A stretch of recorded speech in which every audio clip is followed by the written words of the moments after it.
जय हो मित्तल, जाओ भैया इधर पीछे कर रहे हो। शुभी आप भी हो जाओ अग्रवाल, उधर हो जाओ। पीछे देखो ना, पीछे वो कर रहे हैं। इधर तो लगे राधिका ना आप। सिंघल,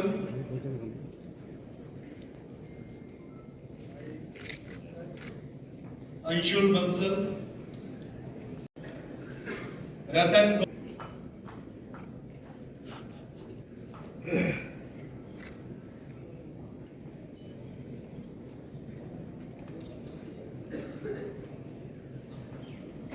तुषार गुप्ता, संजना सिंह, शैलवी, जानवी,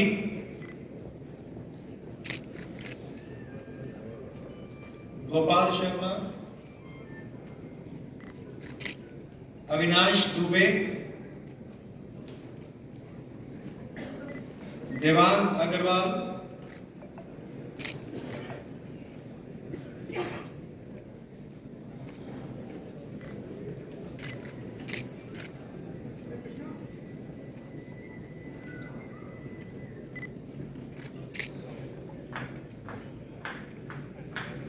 सुशांत खंडेलवाल, हेमंत रावत, पुलकित वार्ष्णे, प्रणव कुमार, महिमा, नीरज कुशवाहा, भावना शर्मा, भावना, पूजा अग्रवाल, जितेंद्र सैनी, यशिका यादव, महक अग्रवाल। अब मैं जीएलए विश्वविद्यालय के पूर्व छात्र श्री प्रशांत शर्मा को आमंत्रित करता हूं कि वे मंच पर आएं एवं माननीय मुख्य अतिथि से सम्मान पत्र प्राप्त करें। प्रशांत शर्मा ने जीएलए से वर्ष 2010 में बीटेक की उपाधि प्राप्त की। वर्ष 2012 में उन्होंने संघ लोक सेवा आयोग की परीक्षा 29वीं रैंक प्राप्त कर भारतीय प्रशासनिक सेवा में स्थान प्राप्त किया। जीएलए विश्वविद्यालय उनकी विशिष्ट उपलब्धियों तथा समाज सेवा के लिए किए गए उत्कृष्ट कार्यों के लिए उनको ये सम्मान पत्र प्रदान करता है। वर्तमान में प्रशांत स्पेशल सेक्रेटरी एवं डायरेक्टर फिशरीज के पद पर कार्यरत हैं।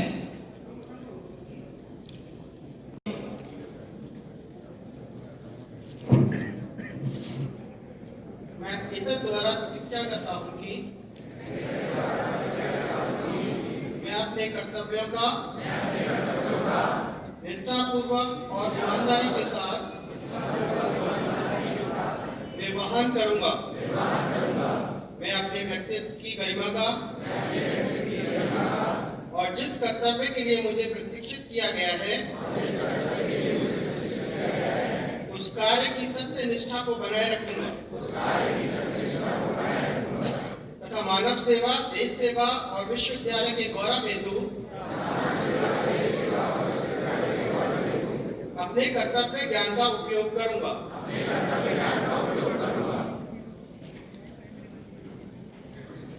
आप सभी राहुल शर्मा,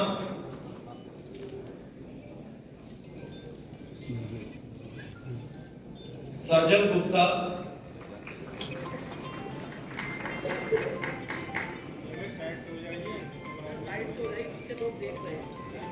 अमन आर्य, हो जाओ भैया हो जाओ। और इस साइड खड़े हो जाओ। और दिनी कुमारी,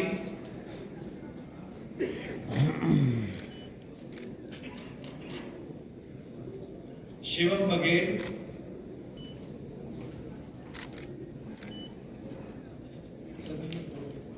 दिव्या मित्तल,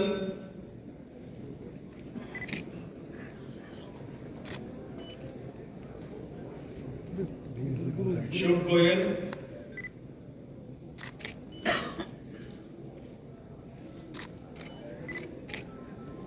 गौरांशी अग्रवाल,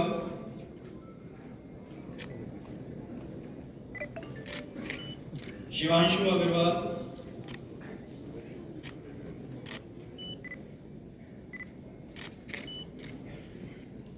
योगिता, मनीषा,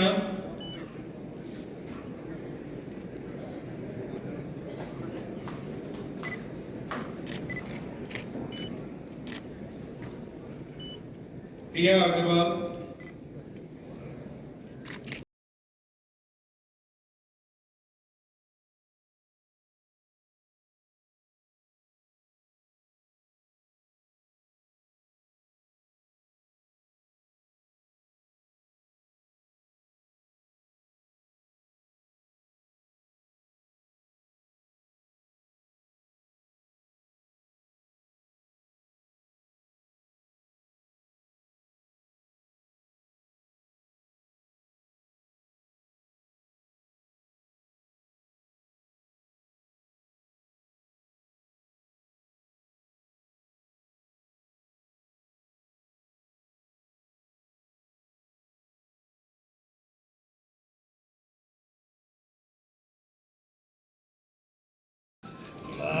मैं विश्वविद्यालय के छात्रों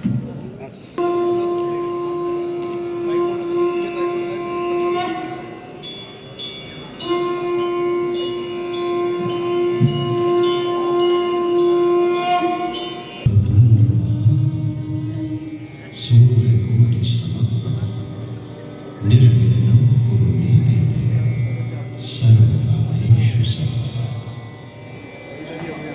दीपो ज्योति परब्रह्म दीपो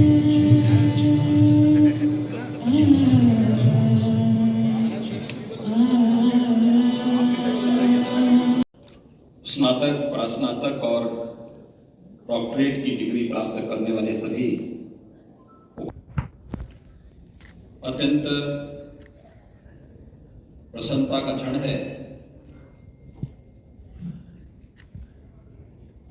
जब ब्रजभूमि में स्थित इस प्रतिष्ठित विश्वविद्यालय के एकादश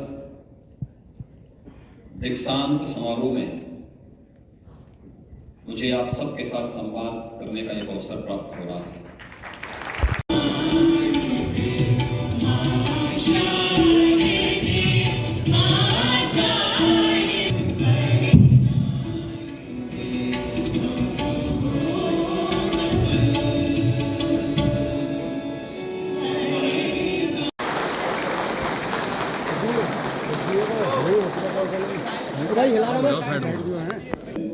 मथुरा के एकादश प्रदेश शासन में मेरे वरिष्ठ सहयोगी गन्ना और चीनी विकास विभाग के मंत्री चौधरी लक्ष्मी नारायण जी, प्रदेश के उच्च शिक्षा विज्ञान और प्रौद्योगिकी विभाग के मंत्री श्री योगेंद्र उपाध्याय जी, विश्वविद्यालय के कुलाधिपति श्री नैनदास अग्रवाल जी, उप कुलाधिपति प्रोफेसर दुर्ग सिंह चौहान। 30 जून की तिथि को विश्व योग दिवस के रूप में वैश्विक मंच पर रख करके पूरी दुनिया उसके पीछे भाग रही, तब हमारी समझ में आया कि वाह, योग में भी ये गुण है। बहुत सारी समस्याओं का समाधान करने की क्षमता है। ये केवल शारीरिक और मानसिक विकास के लिए ही नहीं, बौद्धिक उन्नयन के लिए और विज्ञान को उस स्थिति तक पहुंचाने में एक सक्षम है जहां पे विज्ञान की सीमाएं समाप्त होती हैं, और भारतीय मनीषा ने उन सीमाओं का भी अतिक्रमण किया है, और वही अध्यात्म है। याद रखना, जब भी आप भारत की इस परंपरा को अंगीकार करेंगे, 2018 में जब हम लोगों ने पहला इन्वेस्टर समिट किया था, लोगों को आशंका थी क्या होगा। मैंने कहा चिंता की कोई बात नहीं, उत्तर प्रदेश में बहुत अच्छा निवेश हुआ है। उस समय हम लोगों ने लक्ष्य रखा था। लोग मेरे पास पहली बार टीम आई थी मेरी, तो टीम लेकर के आई थी, लक्ष्य लेकर के आई थी कि साहब 20 से 30 हजार करोड़ का है, फिर इसको करने की आवश्यकता ही नहीं। मैंने उनको कहा भी 2 लाख करोड़ तक का लक्ष्य रखो पहले। उन्होंने कहा सब नहीं हो पाएगा। मैंने कहा आपके सब मुंह से ना निकलना है मुझे बड़ा आहत करता है, और मुझे लगता है कि उत्तर प्रदेश का बजट कितने का है मालूम है? उन्होंने कहा नहीं। मैंने कहा 4,28,000 करोड़ का है, और मुझसे लिख के लेना, इससे कम का निवेश के प्रस्ताव नहीं है। तो टीम आश्चर्यचकित थी कि मैं कैसे बोल रहा हूं। मैंने कहा जाओ ना, मैं कह रहा हूं, और 4,68,000 करोड़ के प्रस्ताव आए। 4,68,000 करोड़ के प्रस्ताव उत्तर प्रदेश को प्राप्त हुए थे। कोरोना के बावजूद हम लोग लगभग 4 लाख करोड़ रुपए के प्रस्ताव को जमीनी धरातल पर उतारने में सफल हुए थे, जिसमें आपके इसी विधानसभा क्षेत्र के कोसी कला में प्रस्तावित पेप्सिको की यूनिट भी उसी हमारी इन्वेस्टर समिट का हिस्सा थी, और भी तमाम अन्य संस्थाएं, तमाम यूनिट हैं। 2017 के पहले बंद प्राय सा हो गया था, मृत प्राय सा था। अब सोचिए 96 लाख यूनिट अगर बंद होती क्या स्थिति होती? लाखों लोगों का रोजी और रोजगार समाप्त हो जाता। सरकार ने थोड़ा पुशअप किया, थोड़ा सपोर्ट किया, उनके लिए स्कीम निकाली, सरकार पर भी बहुत बोझा नहीं पड़ा। परिणाम क्या है? उत्तर प्रदेश को एक्सपोर्ट का हब बना दिया है एमएसएमई यूनिट ने। हमारे परंपरागत उद्यम से जुड़े हुए उद्यमियों ने अपने पुरुषार्थ से उत्तर प्रदेश को एक्सपोर्ट का एक नए हब के रूप में स्थापित कर दिया। आज 1,60,000 करोड़ रुपए का एक्सपोर्ट हो रहा है यूपी से। अनंत संभावनाएं, इसमें भी हम नया स्टार्टअप स्थापित कर सकते हैं, एक्सपोर्ट प्रमोशन के लिए कार्य कर सकते हैं, नई डिजाइनिंग और पैकेजिंग की यूनिट स्थापित कर सकते हैं। बहुत कुछ नया इसमें किया जा सकता है, लेकिन इसकी ट्रेनिंग विश्वविद्यालय स्तर पर, शिक्षण संस्थानों के स्तर पर ही हमें इसके लिए छात्रों को मानसिक रूप से तैयार करना होगा। इसको छात्रों के सामने प्रस्तुत करना होगा, उनको एक दिशा देनी होगी, बताना पड़ेगा, उसे आगे बढ़ाने के लिए प्रेरित करना पड़ेगा। एक विस्तृत क्षेत्र है जिस पर कार्य हो सकता है, और अब तो विश्वविद्यालय भी नए बन रहे हैं, अच्छे संस्थाएं इसमें आगे आ रही हैं। ज्ञान का आदान प्रदान भी होना चाहिए। हम तो बार बार इस बात को कहते हैं कि आवश्यक नहीं कि किसी विश्वविद्यालय में सभी फैकल्टी हो, लेकिन जहां खुला रखो, जहां से भी प्राप्त हो सकता है। हमने कभी नहीं कहा कि हमारे अमुक ग्रंथ में ही दुनिया का सारा ज्ञान है। जैसे एक विदेशी आक्रांता ने जब नालंदा विश्वविद्यालय के सबसे बड़े पुस्तकालय में आग लगाई थी, तो उसको समझाने का प्रयास हुआ। उन्होंने कहा कि कैसा ज्ञान, क्या इसमें जो कुछ भी है, क्या ये कुरान शरीफ से ज्यादा है? वो तो पहले से उसमें समाहित है, और जो उससे इधर है उसकी हमें आवश्यकता भी नहीं। महीनों तक वो पुस्तकालय चलता रहा। उस विकृत मानसिकता को जिसने दुनिया को कभी स्वीकार नहीं किया, उन्हें अगर कोई आज इस बात को मानता, देवदूत मानकर के उनकी उपासना करता, उनकी पूजा करता है, तो उस विकृत मानसिकता से आज उसके कहर से दुनिया किस रूप में कांपती हुई दिखाई देती है, दुनिया के तमाम देशों में वो आप सबको देखने को मिल रहा होगा। ये मानवता के लिए संकट खड़े करने वाली, जब भी कोई अपनी बात को जबरन दूसरे पर थोपता है, इसके लिए दुनिया में जाना जाता था। हमने आयुष से संबंध एक प्रकार से उससे विच्छेदी कर दिए थे। हम आभारी हैं प्रधानमंत्री मोदी जी के, जिन्होंने 2014 में आने के बाद आयुष मंत्रालय का गठन किया। तब भी जिसकी समझ में नहीं आ रहा था, कोरोना ने उनको समझा दिया कि काढ़े की कीमत क्या होती है, हल्दी का हल्का क्या होता है, उत्तर प्रदेश के पूर्व डीजीपी के ग्रैंडसन यूएस में रहते हैं। एक दिन उन्होंने मुझे फोन किया, उन्होंने कहा कि मेरा ग्रैंडसन आया हुआ, आपसे मिलने का बड़ा उत्सुक है। लेके आ जाइए। मैंने समय दिया, जिस समय दिया गया था उसी समय वहां आ गए थे। परिचय होने के बाद मैंने उनसे पूछा, मैंने कहा बताइए कब आए, कैसे आना हुआ और आप क्यों मुझसे मिलना चाहते हैं। उन्होंने कहा कि मैं यूएस में रहता हूं, वहां पे एक मल्टीनेशनल कंपनी में काम करता हूं। मैं एक दिन अपनी कार से जा रहा था, एक इंडियन रेस्टोरेंट के बाहर एक मम्मी लिखने के लिए आए, लाइन क्यों लगी हुई। कहा वहां पे हल्दी का पानी लोग दे रहे थे, हल्दी क्या होता है। तो मैंने कहा क्या आपने कभी अपनी दादी या अपनी माँ के हाथ से बना हुआ खाना नहीं खाया क्या। दाल है, सब्जी है, खिचड़ी है, पराठा है, सब खाए नहीं। कहा नहीं खाया तो, लेकिन हल्दी क्या है। मैंने कहा भारतीय रसोई बगैर हल्दी के चल ही नहीं सकती है। और कोई अतिथि आता है तो उसका टीका भी हम हल्दी से ही कराते हैं। हल्दी एंटी सेप्टिक भी है और एंटी एलर्जिक भी है। और कोरोना कालखंड में सबको दिवालियों में, उन शिवालयों में भारत की आस्था मूर्ति भी दिखाई देती है। और इन्हीं सब बातों को लेकर के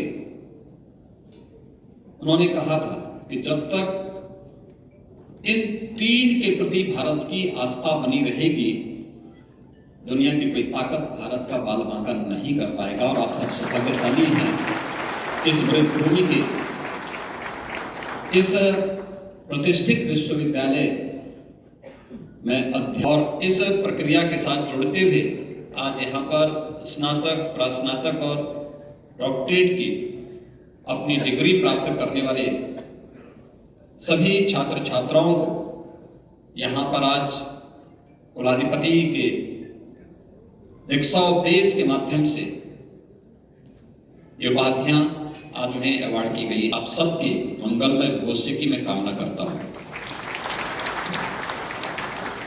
वास्तव में आधुनिक जो दीक्षांत समारोह है, ये भारत की प्राचीन गुरुकुल परंपरा का प्रवाह समावर्तन समारोह का ही एक रूप है। आज हम दीक्षा के अंत में करते हैं।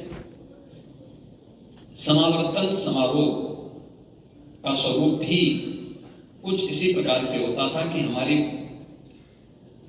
जैसे ही परीक्षा के पूर्व बच्चों को तैयार करने, छात्रों को तैयार करने और उन्हें आगे की ओर बढ़ने के लिए प्रेरित करने के लिए जो उस कालखंड में समारोह होते रहे होंगे, वो समावर्तन समारोह थे। और उसका दीक्षाोपदेश तैत्तिरीय उपनिषद में बहुत विस्तृत रूप से रेखांकित किया गया है। उसकी पहली ही लाइन है, सत्यम वद धर्मम चर। सत्य बोलना है और धर्म का आचरण करना है। अब सत्य, हम सबको अपने जीवन में इस बात को बहुत गहराई से सोचना होगा कि हम वास्तव में अपने जीवन में सत्य का आचरण कितना कर पाते हैं। व्यक्ति का कोई भी वाक्य तब प्रभावशाली बनता है जब उसके आचार और विचार में समन्वय होता है। जब व्यक्ति बोलता कुछ और है, करता कुछ और है, उसकी विश्वसनीयता हमेशा संकट में खड़ी होती है। और जिसका स्वयं पे विश्वास न होता हो, उस पे समाज या देश और दुनिया उस पे क्या विश्वास करेगी। इसलिए सत्य भी दुखद है, लेकिन भूख से मौत नहीं हुई। भूख से मौत रोकने के लिए केंद्र सरकार ने भी और राज्य सरकार ने भूख का व्यवस्था की। सरकारों की संवेदनशीलता, हम आधुनिक युग में जी रहे हैं, हमारी सुविधाएं भी समाज को देने में सक्षम है। और यही नहीं, फ्री में टेस्ट भी था, फ्री में उपचार भी था और फ्री में वैक्सीन भी देश के प्रत्येक नागरिक को उपलब्ध करवाने का कार्य हुआ है। पहली बार हुआ है किसी महामारी के बाद वैक्सीन 9 महीने के अंदर उपलब्ध हो जाए, और एक नहीं 2 स्वदेशी वैक्सीन और दुनिया की सबसे प्रभावी वैक्सीन ये भारत देने में सफल हुआ। ये भारत की इतनी उपलब्धि है, और दुनिया के अंदर सबसे कम मृत्यु दर, सबसे बेहतरीन प्रबंधन भारत का रहा। भारत के इस प्रबंधन को दुनिया ने सराहा, WHO जैसी संस्थाओं ने भी उसकी सराहना की, और इसलिए आज हम सब के लिए आवश्यक है कि हम कैसे अपने आप को तैयार कर सकें। G20 समिट होने जा रहा है। G20 के समिट के माध्यम से भी हम लोग आज अपने आप को वैश्विक मंच पर स्थापित कर सकते हैं। G20 में वे 20 बड़े देश हैं जिनका दुनिया के 60% आबादी जहां निवास करती है, 75% ट्रेड पर जिनका एकाधिकार है, 85% GDP पर भी जिनका अधिकार है, और 90% से अधिक पेटेंट पर भी जिनका अधिकार है। उन देशों का जो समूह है वो G20 है, और G20 से जुड़े हुए देश आज भारत के नेतृत्व में अगले 1 वर्ष तक दुनिया के लिए तमाम प्रकार की योजनाओं को बनाने वाले हैं, और इस दौरान उत्तर प्रदेश के अंदर भी कुछ समिट होने हैं। उसके लिए अपने आप को तैयार करना, उसके लिए अपने आप को जोड़ना, के साथ जुड़ सकते हैं। अपने यहां आतिथ्य सेवा के लिए भारत प्रसिद्ध है, उन कार्यक्रमों के साथ हम जोड़ सकते हैं। अवार्ड करने पड़ते हैं। इस प्रोजेक्ट के लिए हमें सोशल इंपैक्ट स्टडी करवानी है। अब उसके लिए कोई बाहर की संस्था आती है, हमारी स्थानीय संस्थाएं उसके लिए अपने यहाँ की फैकल्टी को, अपने यहाँ के छात्रों को क्यों नहीं तैयार कर पाती? और अगर हमारे पास स्टडी है, पहले से हमारे पास स्टडी है, हम उसे अपडेट कर रहे हैं,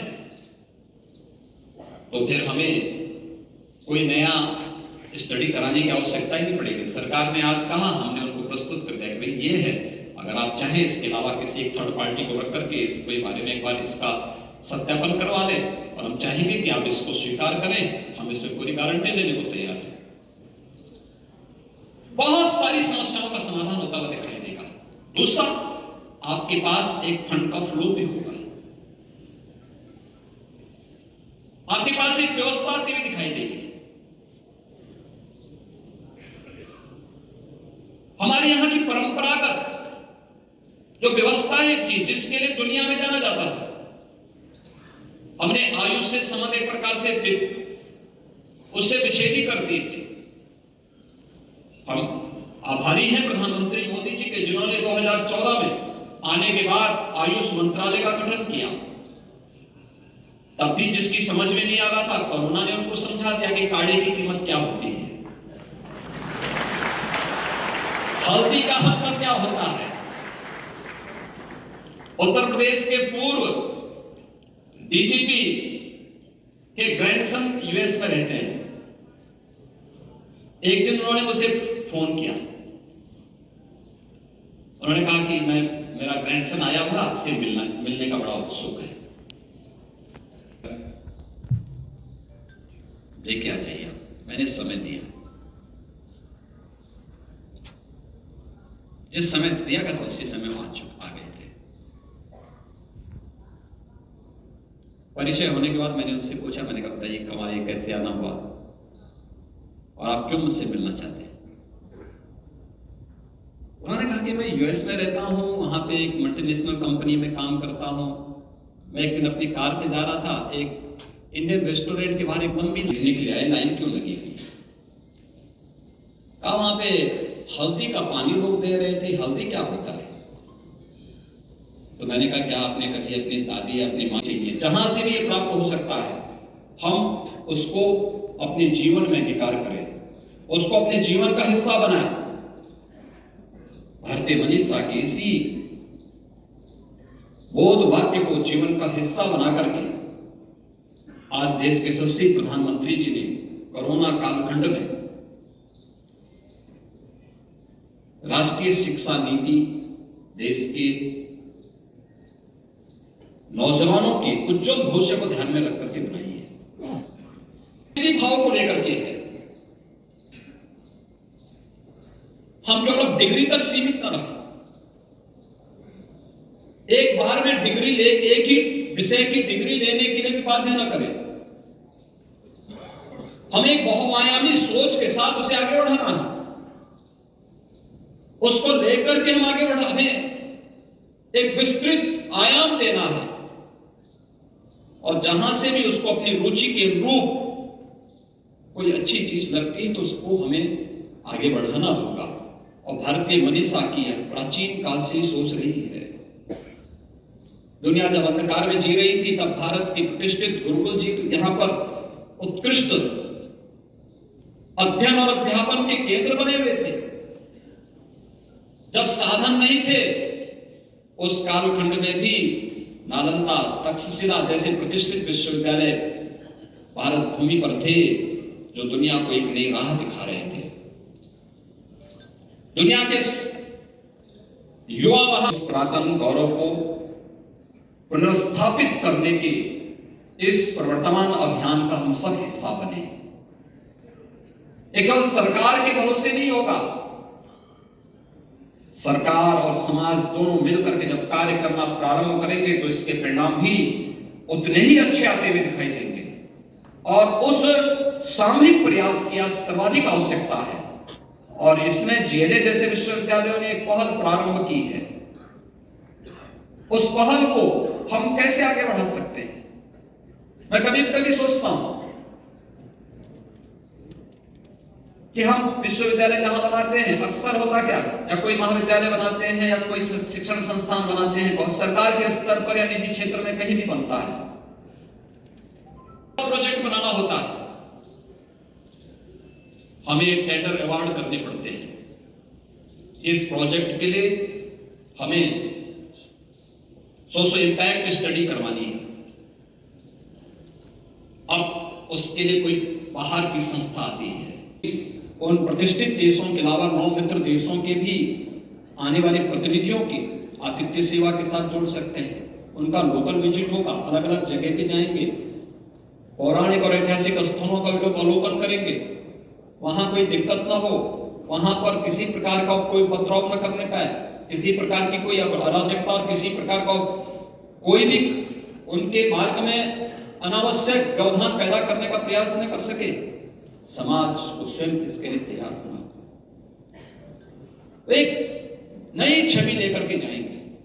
भारत के बारे में जो दुनिया में दुष्प्रचार हो रहा है उससे इतर जो लोग जब यहाँ के सामर्थ्य को, यहाँ के आतिथ्य भाव को, यहाँ की स्वच्छता के इस दृश्य को देखेंगे, एक नया संदेश लेकर के जाएंगे। वैश्विक स्तर पर भारत की एक नई छवि में निखार आएगा। दूसरा, हमने किन किन क्षेत्रों में प्रोग्रेस की है यह भी उनको दिखाने का एक अवसर प्राप्त होगा। वे लोग जाएंगे, अलग अलग संस्थाओं में जाएंगे, संवाद होगा, उसके लिए अपने आप को तैयार करना और ये हर समय हमें तैयार रखना होगा। आज भारत के पास एक अवसर है, दुनिया आशा भरी निगाहों से देख रही है, उन सब के लिए हम अपने आप को तैयार कर सके। इस देश से जेएलए विश्वविद्यालय जैसे प्रतिष्ठित संस्थानों को आगे आना होगा, एक स्वस्थ प्रतिस्पर्धा को आगे बढ़ाना होगा। याद रखना, जीवन में शॉर्टकट का रास्ता कभी व्यक्ति को सफलता की नई ऊंचाइयों तक नहीं पहुंचा सकता। उसको सफलता के बाद जब व्यक्ति गिरता है तो उसके बाद कमर ही टूटती है, उसके बाद फिर कोई गुंजाइश नहीं बचती है।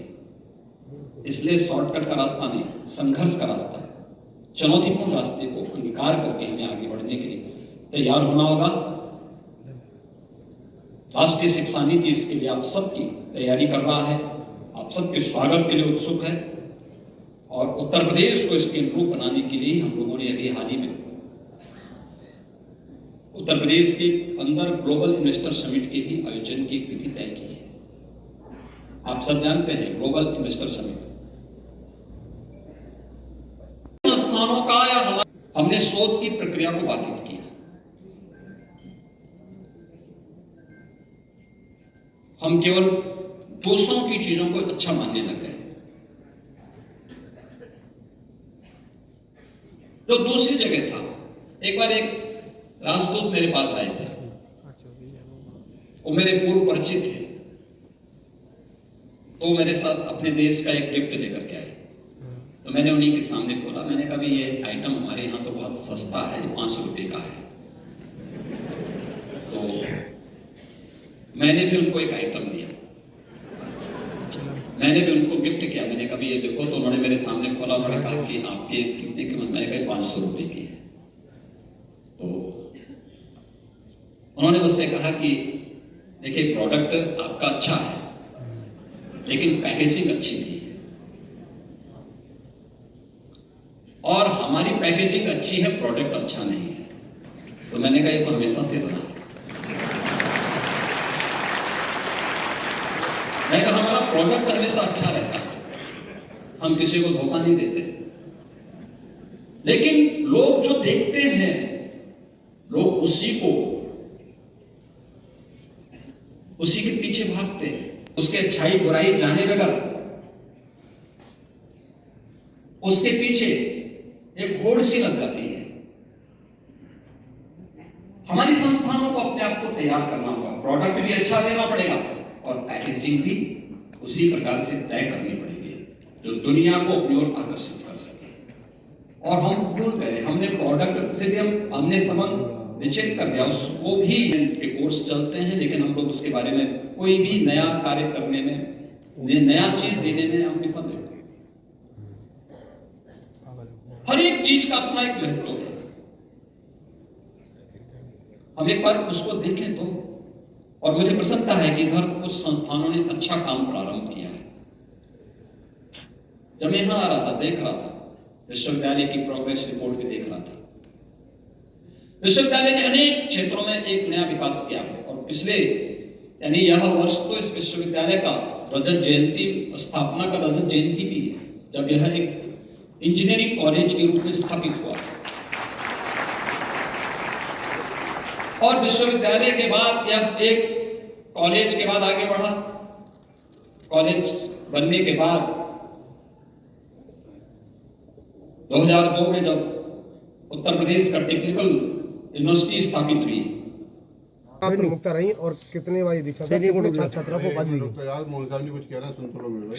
रहेगा तो DLA विश्वविद्यालय का 11वां दीक्षांत समारोह है, और बहुत खुशी है मुझे इस बात को बताते हुए कि आज माननीय मुख्यमंत्री योगी आदित्यनाथ जी के शुभ आगमन पर और उनके शुभ हाथों से हमारे जो पुरातन छात्र हैं विश्वविद्यालय के, जिन्होंने बहुत शानदार प्रदर्शन किया, उनमें से 22 गोल्ड, 22 सिल्वर और लगभग 3136 अन्य उपाधियां प्रदान की गई हैं। आज माननीय मुख्यमंत्री जी ने पूरे प्रदेश को एक रूपरेखा दी, और उन्होंने कहा कि G20 समिट के माध्यम से या इन युवाओं के माध्यम से या बहुत सारी चीज़ें और उन्होंने बताई, जिसके माध्यम से प्रदेश को सशक्त करने की आवश्यकता है, और उसमें GLA विश्वविद्यालय अपनी अहम भूमिका निभा रहा है। और एक ही क्वेश्चन पूछना था जी। GLA विश्वविद्यालय आज, जैसा कि मैंने आप लोगों को बताया कि आज 11वां दीक्षांत समारोह है, और आज प्रदेश के सूबे के अध्यक्ष माननीय श्री योगी आदित्यनाथ जी, माननीय मुख्यमंत्री आज उपस्थित रहे। उनके साथ साथ उच्च शिक्षा मंत्री श्री योगेश उपाध्याय जी और साथ में श्री लक्ष्मी नारायण चौधरी जी कैबिनेट मिनिस्टर भी साथ में उपस्थित रहे। आज बाहर से आए हुए काफ़ी सारे बच्चों को, छात्र छात्राओं को यहाँ पर उपाधियाँ प्रदान की गई।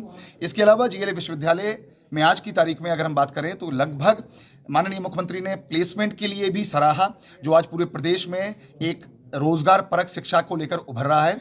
मैं माननीय मुख्यमंत्री जी को बहुत बहुत आभार व्यक्त करना चाहता हूं कि उन्होंने अपने व्यस्ततम समय में से आकर GLA विश्वविद्यालय के उन कार्यों को सराहा, जिसकी वजह से GLA विश्वविद्यालय आज पूरे प्रदेश में बल्कि पूरे भारत में उच्चतम आयाम पर पहुंच चुका है।